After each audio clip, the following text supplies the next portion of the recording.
Hello, boys and girls. I have a story to read to you today.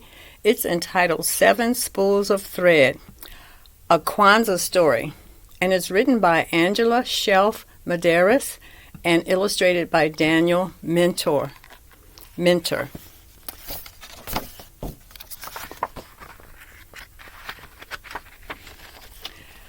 Sticks in a bundle are unbreakable, an African proverb. In a small African village in the country of Ghana, there lived an old man and his 7 sons. After the death of his wife, the old man became both father and mother to the boys. The 7 brothers were handsome young men. Their skin was as smooth and dark as the finest mahogany wood. Their limbs were as straight and strong as warrior spears. But they were a disappointment to their father. From morning until night, the family's small home was filled with the sound of brothers quarreling.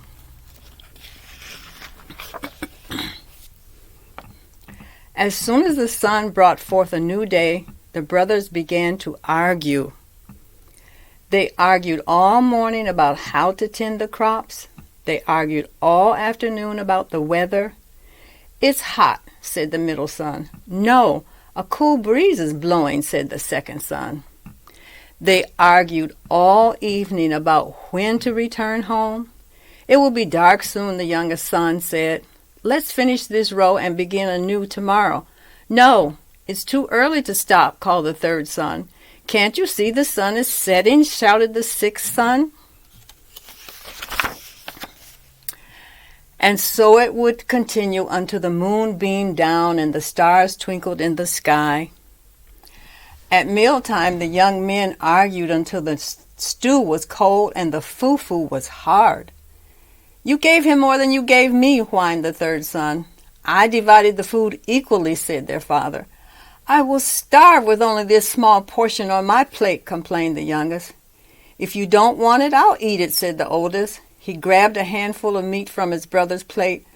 "Stop being so greedy," said the youngest. And so it went on every night. It was often morning before the 7 brothers finished dinner. One sad day, the old man died and was buried. At sunrise the next morning, the village chief called the brothers before him. "Your father has left an inheritance," said the chief. The brothers whispered excitedly among themselves. "I know my father left me everything because I'm the oldest," said the oldest. "I know my father left me everything because I'm the youngest," said the youngest. "He left everything to me," said the middle son. "I know I was his favorite." "Eeh!" said the second son. "Everything is mine." The brothers began shouting and shoving. Soon all 7 were rolling around on the ground, hitting and kicking each other. "Stop this instant!" the chief shouted. The brothers stopped fighting.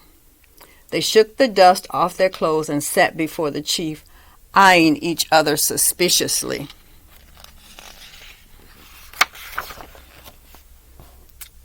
"Your father has decreed that all his property and possessions will be divided among you equally," said the chief.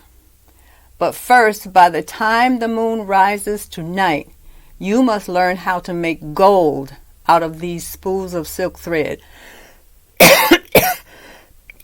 If you do not, you will be turned out of your home as beggars."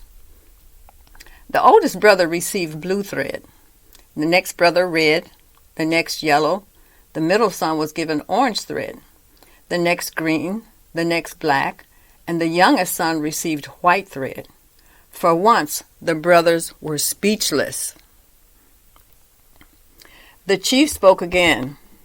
"From this moment forward, you must not argue among yourselves, or raise your hands in anger towards one another.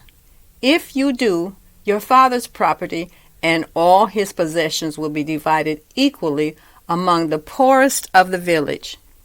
Go quickly, you only have a little time." The brothers bowed to the chief and hurried away.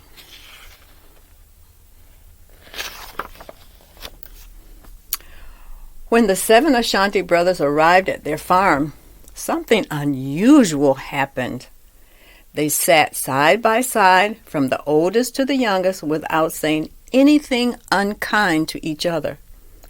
"My brothers," the oldest said after a while, "let us shake hands and make peace among ourselves." "Let us never argue or fight again," said the youngest brother.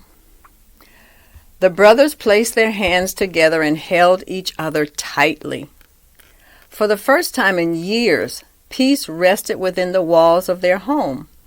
"My brothers," said the third son quietly, "surely our father would not turn us into the world as beggars."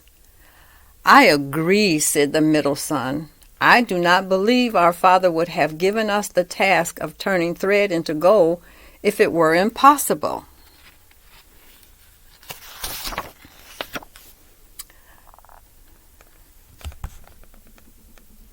"Could it be," said the oldest son, "that there might be small pieces of gold in this thread?"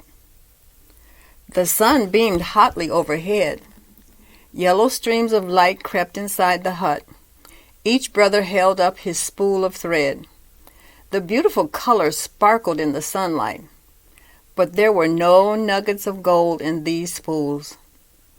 "I'm afraid not, my brother," said the sixth son. "But that was a good idea."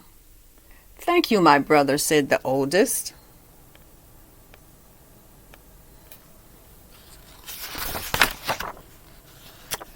"Could it be," said the youngest, "that by making something from this thread, we could earn a fortune in gold?"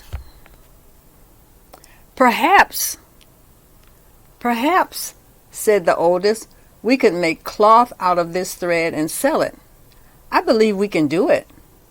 "This is a good plan," said the middle son, "but we do not have enough of any one color to make a full bolt of cloth." "What if," said the third son, "we weave the thread together to make a cloth of many colors?" "But our people do not wear cloth like that," said the fifth son. "We wear only cloth of one color." "Maybe," said the second, "we could make a cloth that is so special everyone will want to wear it." "My brothers," said the sixth son, "we could finish faster if we all work together." "I know we can succeed," said the middle son. The 7 Ashanti brothers went to work. Together they cut the wood to make a loom. The younger brothers held the pieces together while the older brothers assembled the loom.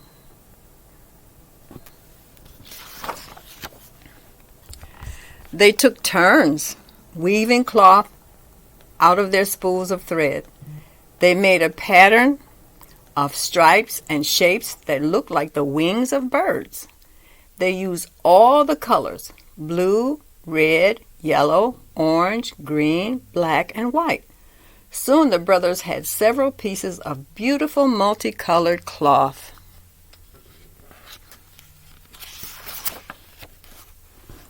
When the cloth was finished, the 7 brothers took turns neatly folding the brightly colored fabric.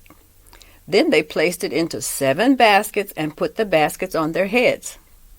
The brothers formed a line from the oldest to the youngest and began the journey to the village.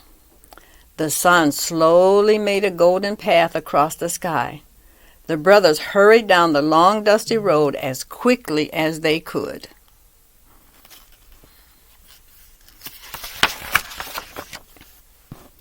As soon as they entered the marketplace, the 7 Ashanti brothers called out, "Come and buy the most wonderful cloth in the world! Come and buy the most wonderful cloth in the world!" They unfolded a bolt and held it up for all to see. The multicolored fabric glistened like a rainbow. A crowd gathered around the 7 Ashanti brothers. "Oh," said one villager, "I have never seen cloth so beautiful. Look at the unusual pattern." "Ah," said another, "this is the finest fabric in all the land. Feel the texture."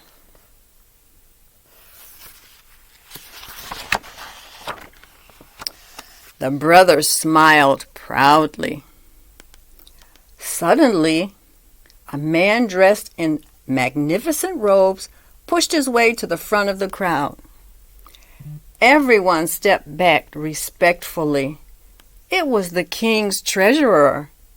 He rubbed the cloth between the palms of his hands. Then he held it up to the sunlight. "What a thing of beauty," he said, fingering the material. "This cloth will make a wonderful gift for the king. I must have all of it." The 7 brothers whispered together. "Cloth fit for a king," said the oldest, "should be purchased at a price only a king can pay. It is yours for 1 bag of gold." "Sold," said the king's treasurer. He untied his bag of gold and spilled out many pieces for the brothers.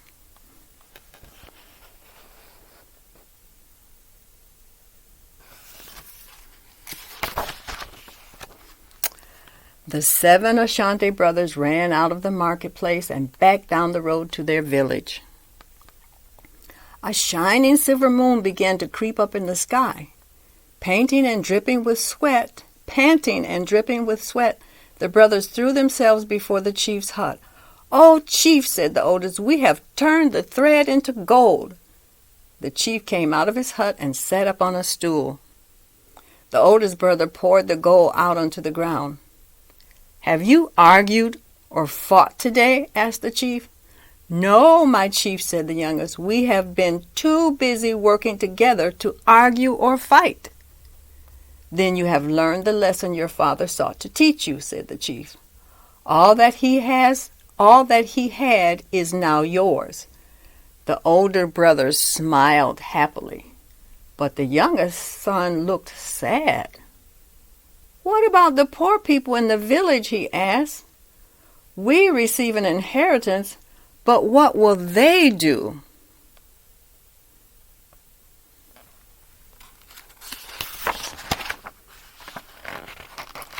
"Perhaps," said the oldest, "we can teach them how to turn thread into gold." The chief smiled. "You have learned your lesson well." The 7 Ashanti brothers taught their people carefully. The village became famous for its beautiful multicolored cloth, and the villagers prospered.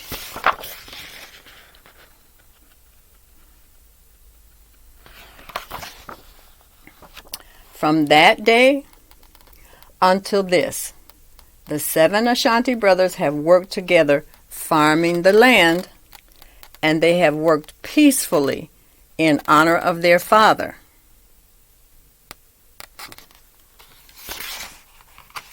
And that's the end of our story. I hope you got the lesson in that story. Bye-bye.